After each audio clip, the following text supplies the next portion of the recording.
Kasih karunia dan damai sejahtera dari Allah Bapa kita dan dari Tuhan Yesus Kristus menyertai kamu. Amin.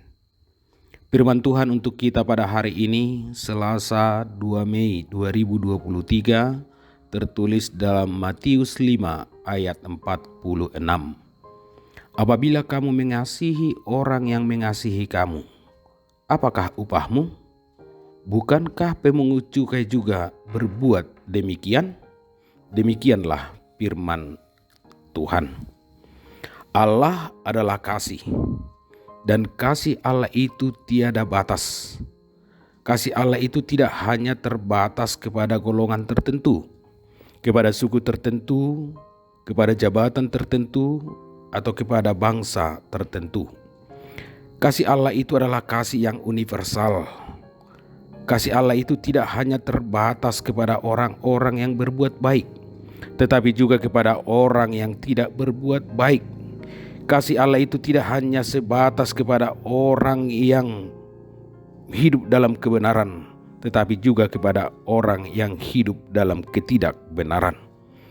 Dalam ayat 45 dikatakan, Allah menerbitkan matahari kepada orang yang jahat dan kepada orang yang baik, serta menurunkan hujan bagi orang yang benar dan bagi orang yang tidak benar. Sebagaimana kasih Allah yang tiada batas, demikianlah kasih orang Kristen. Orang Kristen tidak hanya mengasihi orang yang mengasihinya, tetapi orang Kristen juga mengasihi orang yang membencinya atau memusuhinya. Di dalam ayat 44, Yesus berkata, "Kasihilah musuhmu dan berdoalah bagi mereka yang menganiaya kamu." Mengapa kita harus mengasihi orang yang membenci atau yang memusuhi kita? Pertama, karena hanya dengan demikianlah kita menjadi anak Allah. Kita adalah anak Allah, dan sebagai anak Allah, kita hidup di dalam kasih. Dengan mengasihi orang yang membenci kita atau yang memusuhi kita, kita benar-benar membuktikan diri sebagai anak Allah. Dengan mengasihi orang yang membenci dan memusuhi kita, kita membuktikan diri sebagai anak Allah yang hidup di dalam Allah dan Allah di dalam kita. Sebagai anak Allah, kita tidak menjadi pembatas dari kasih Allah yang tiada batas.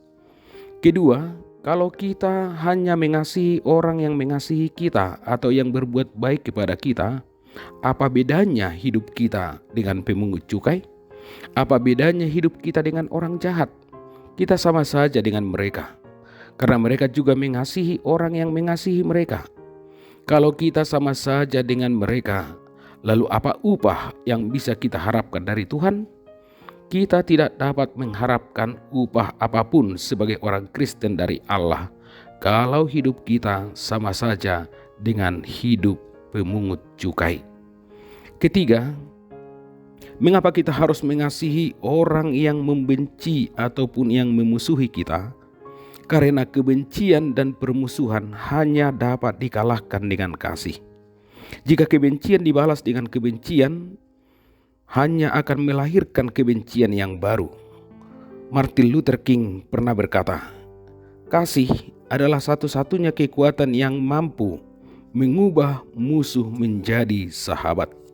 Dan dalam firman Tuhan dalam Roma 12 ayat 21 dikatakan, "Janganlah kamu kalah terhadap kejahatan, tetapi kalahkanlah kejahatan dengan kebaikan."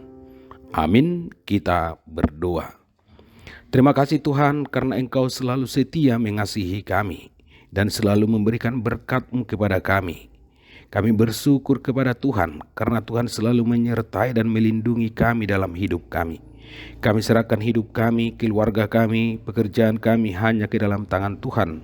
Biarlah rencana Tuhan yang nyata dalam kehidupan kami. Tuhan, kuatkanlah kami melalui Roh Kudus, agar kami mampu mengasihi semua orang, mengasihi orang yang membenci kami, mengasihi orang yang memusuhi kami, karena kami adalah anak Allah. Terimalah Tuhan doa kami ini, hanya di dalam Yesus Kristus kami berdoa. Amin.